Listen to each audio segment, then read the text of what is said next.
Welcome. In this playthrough of Wild Ascent, we go into Season 7 of the hunt. So I've got the board set up here. We are going into a chance encounter. So the Seekers are going first. We are down here and facing off, battling over the river.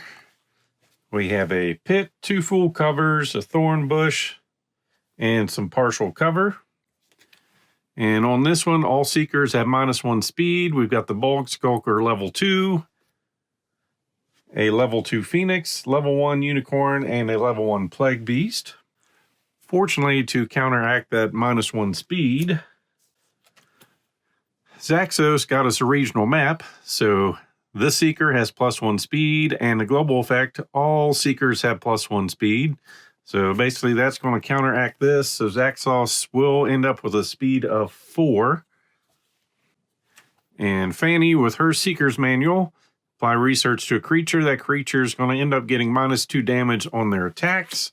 And we're giving that to the Bog Skulker. So 18 health, 2 for physical defense, 0 for magic.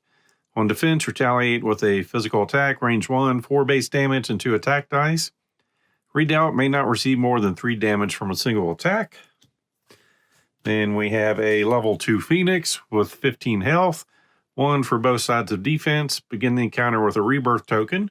The Phoenix is slain. Discard the token and heal self for 15. The Phoenix is not slain. Then Molten Reprieve. Phoenix may not be captured while holding a rebirth token and escapes if it's the last active creature.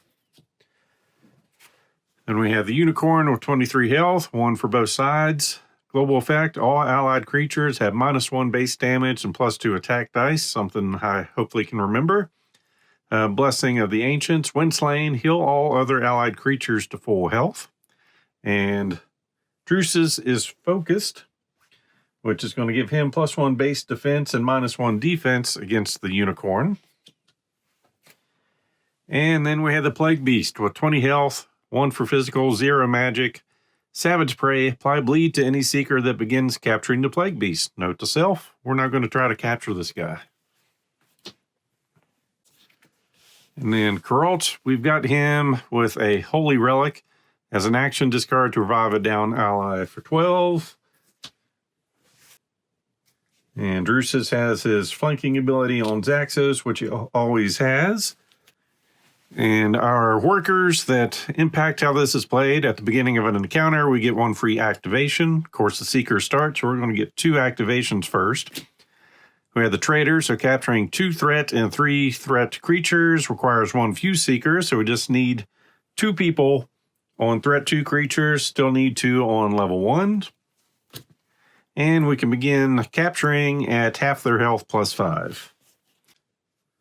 So then we'll take this and give it a final shuffle, and then I believe we are ready to get started here. And since everything is so far away, I'm going to start with some ranged characters first. So for our free activation, going with Kuralt, so this doesn't count against us. Let's see, 1, 2, 3, 4, 5. He needs to move up 1 space. He's got a base 2, 3 damage with 4 dice. Shooting the Unicorn head on. So we've got 4, 5, 6, -1, 5 damage on the Unicorn down to 18. And that was free. So now for our paid, Exhausting Kuralt, doing the exact same thing again. See if we can get this Unicorn out of the way. So 6, another 5 damage, down to 13. Then the creatures are going to start responding with the Bog Skulker starting. Enemy with the lowest physical defense, which is Kuralt, advancing for 4. So 1, 2, 3, 4. And not close enough to attack. So I think all we're going to do, we'll go with Fanny. We'll use her Bolt ability to go over top of that, even though she could have made it easily. It's more fun to jump when you can jump. And she'll make a ranged attack here on the Bog Skulker. It'll be a base 4 damage plus 1 die. So 4 -2, doing 2 damage. creatures going on to the Plague Beast, going after the enemy with the lowest speed. And then it's targeting the nearest. So 1, 2, 3, 4, 5. It has an advance of 4, so that's where he wants to get to. So 1, 2, 3, 4. No attack happening from that. But they are protecting the unicorn now. So I guess we will go with Zaxos, who does have a speed of 4 now. 1, 2, 3, 4. Attacking into the Plague Beast. It's got a base damage of 4 plus 3 dice. So 4, 5, 6 damage, minus 1, so 5. Going down to 15. And inflicting fatigue, which will slow him down just a bit.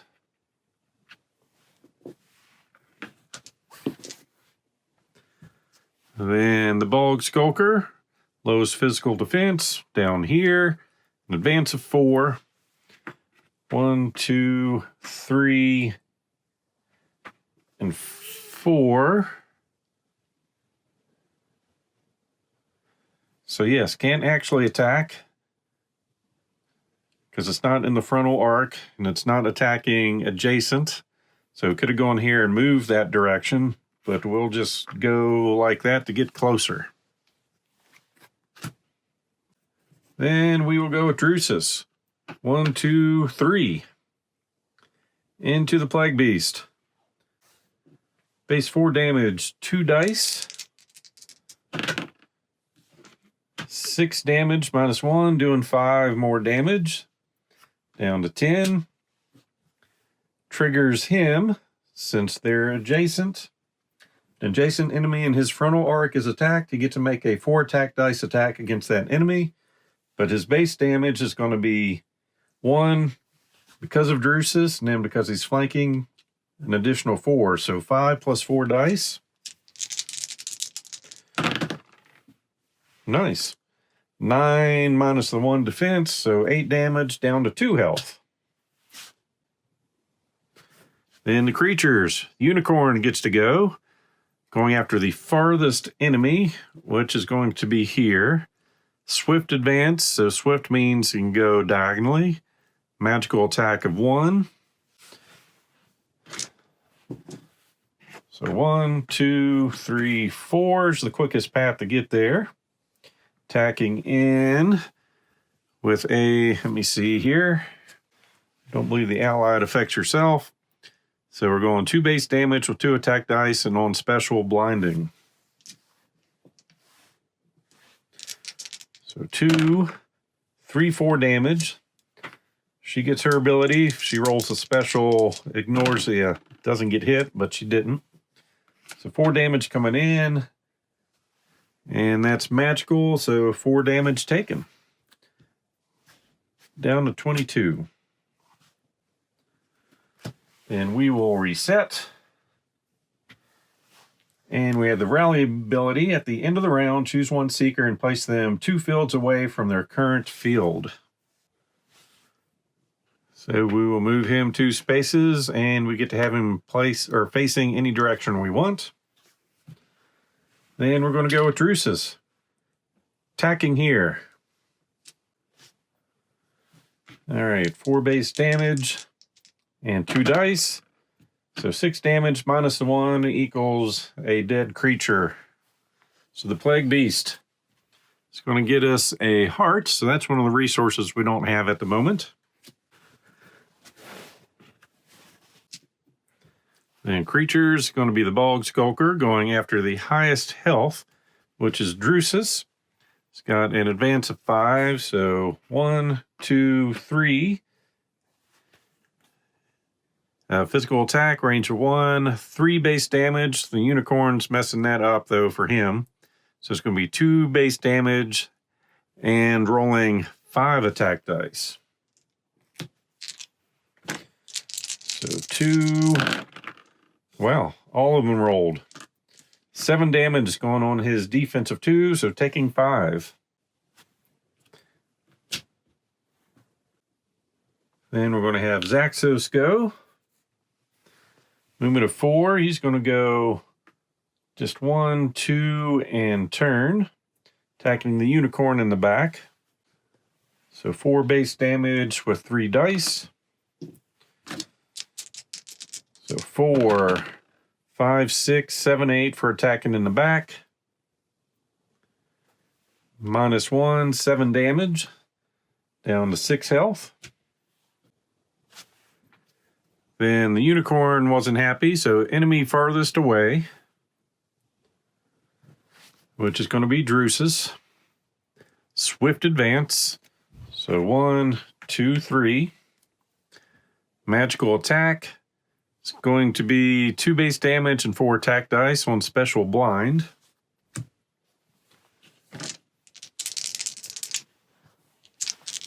So 2, 3, 4, 5, minus our 2 defense.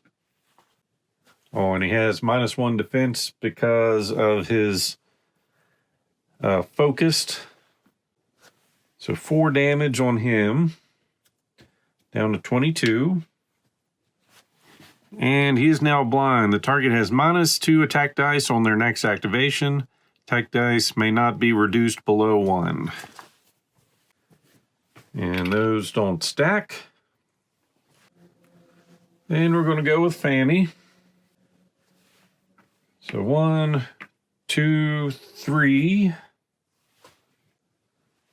Attacking in the back for a base 5 plus 1. So 5, 6, 7, 8, -1, 7 damage. Our unicorn is down, which is going to get us a horn. And when slain, heal all other allied creatures to full health. So he's back up to 18, and we haven't touched the bird yet.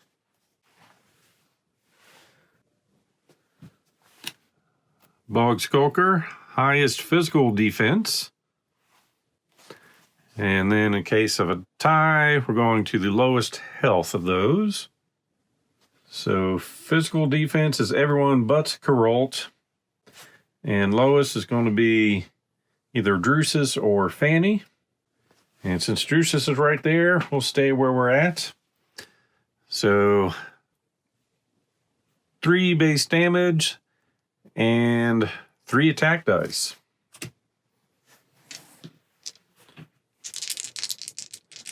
And I believe I forgot the -2 from his last attack, but oh well.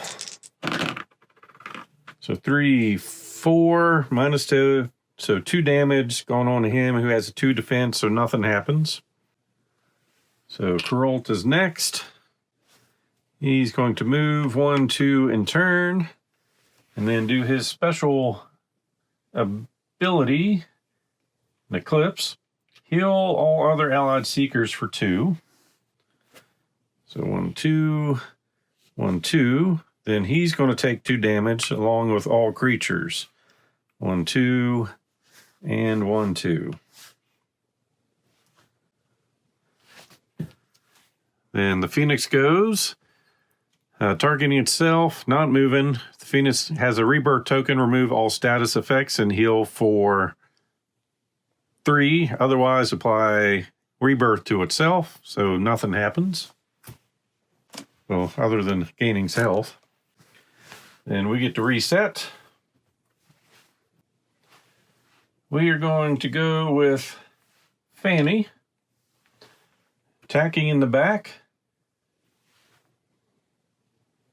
Base 5 damage and 1 die. So 5, 6, 7, 8, but max of 3. So down to 13.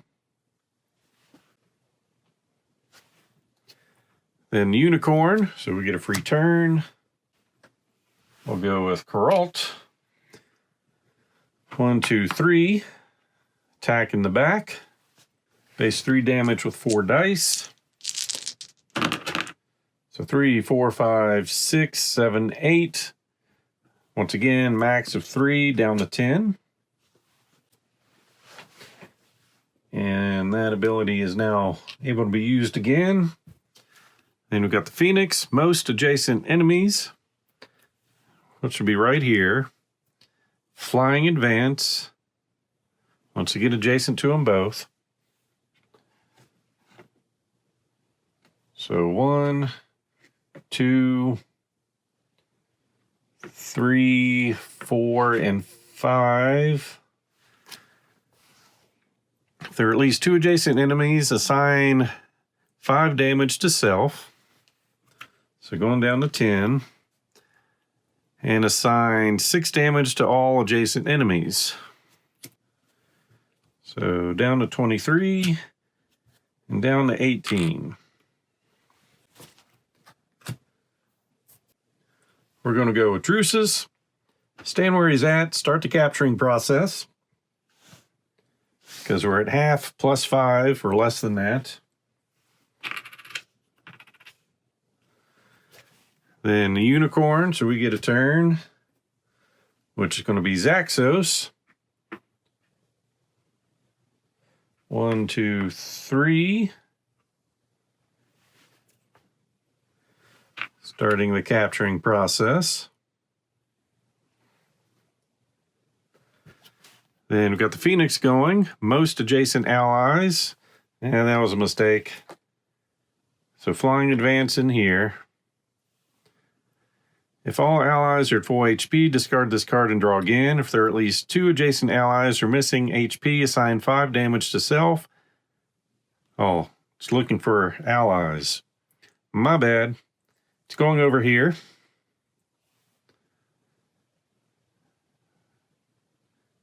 Otherwise, heal all allies for 2, which isn't going to do anything. Other than healing for 2, we can still keep him captured. Reset. Well, the blind went away after our last activation. We'll use Drusus for capturing, taking a damage. Then the Bulg Skulker is going to go, taking a damage to each of those. Then Zaxos, finishing the capturing process, taking a damage. So he's captured, and that's going to trigger his ability. If he's the last active creature, he's out of here. So we are done with Season 7. Made this as quick and easy as possible. Like I said, if you play the hard mode, things would not be going nearly this good. But we're playing the easy mode, so we'll go ahead and set up for our encampment phase. All right, back in our encampment. From our 2 kills, we have a horn and a heart. So we'll add that to our bonuses. And after each encounter, everyone is going to heal for 6. I'm sorry, for 7. So up to 29, 28. Max is at 20. And up to 25. And heal 1 Seeker for 15. We'll max him out at 30. Then we draw a random resource. I've got my bag of goodies. And we get some more blood. So we've got our activations, 5 each. Oh, we did have a level 2 token for capturing the Bulg Skulker. So we're going to have Coralt spin 3. Along with Zaxos, to go to the Silver Strim. So we can sell him for 3 money because of our veterinarian getting the extra gold. So we've got a total of 4 money. We'll get to take a look at 3 workers, see if we want to replace anybody.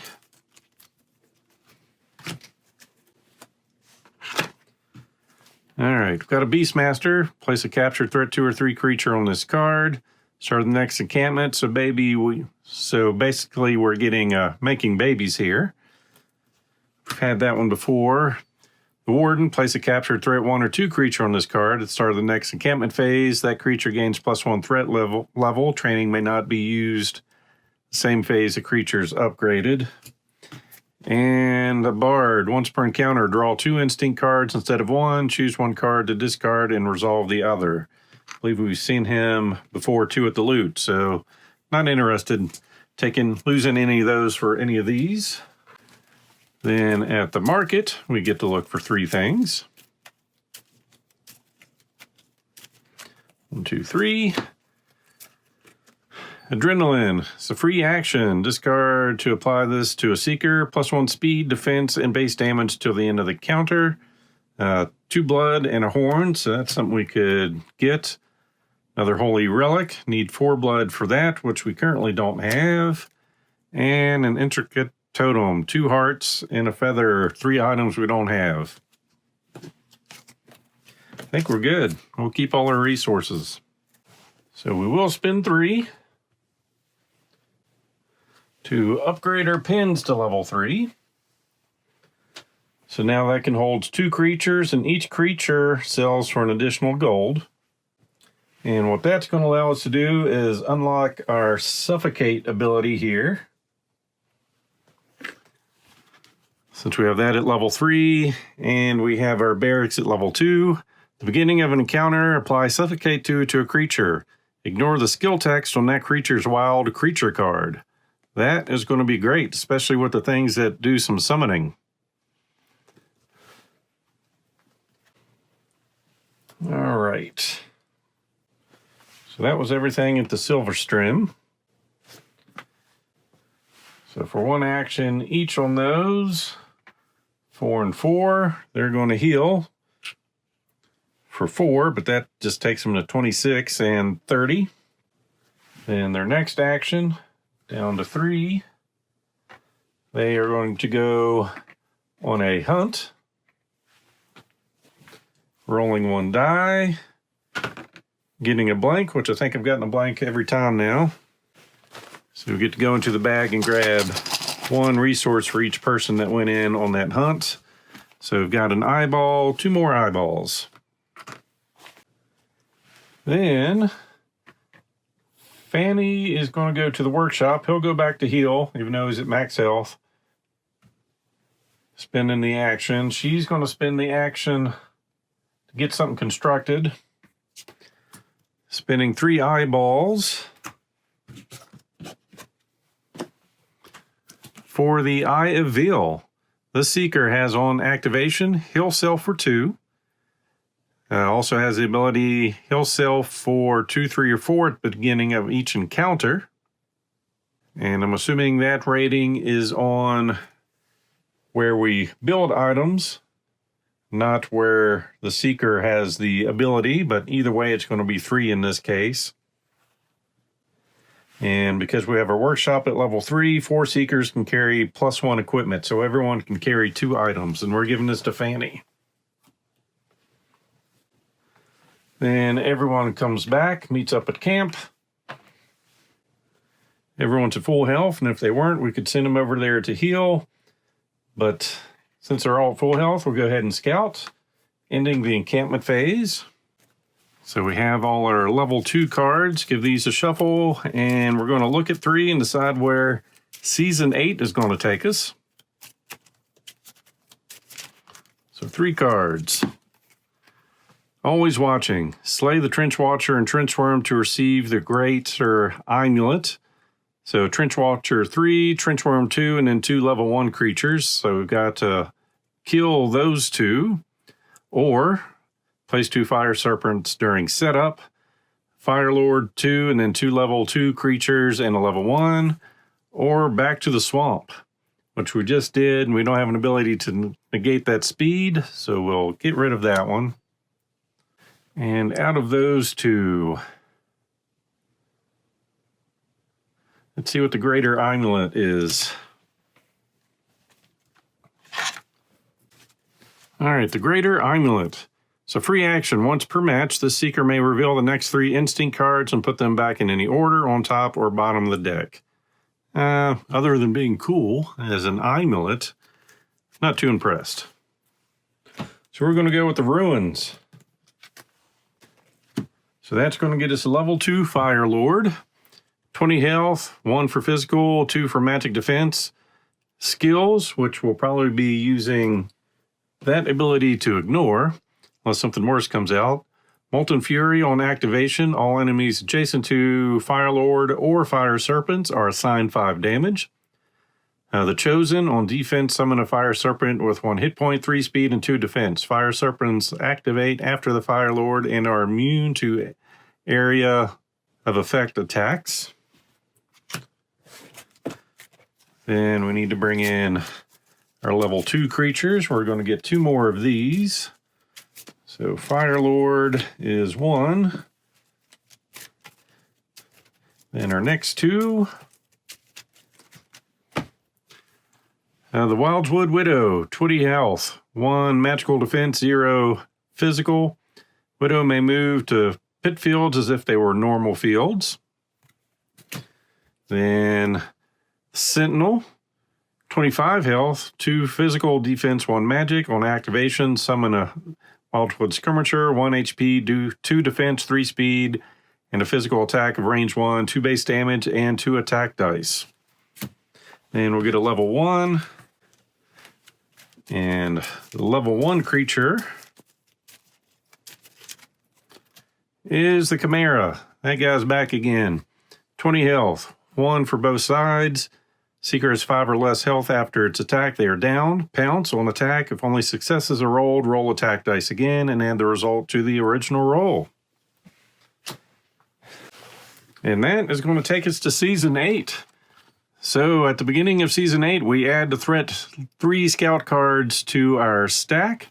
And at the end of Season 8, we're going to get 2 gold. So on to the next season. As always, hope you enjoyed this playthrough. So please click on the like button below and be sure to subscribe. Thanks for watching.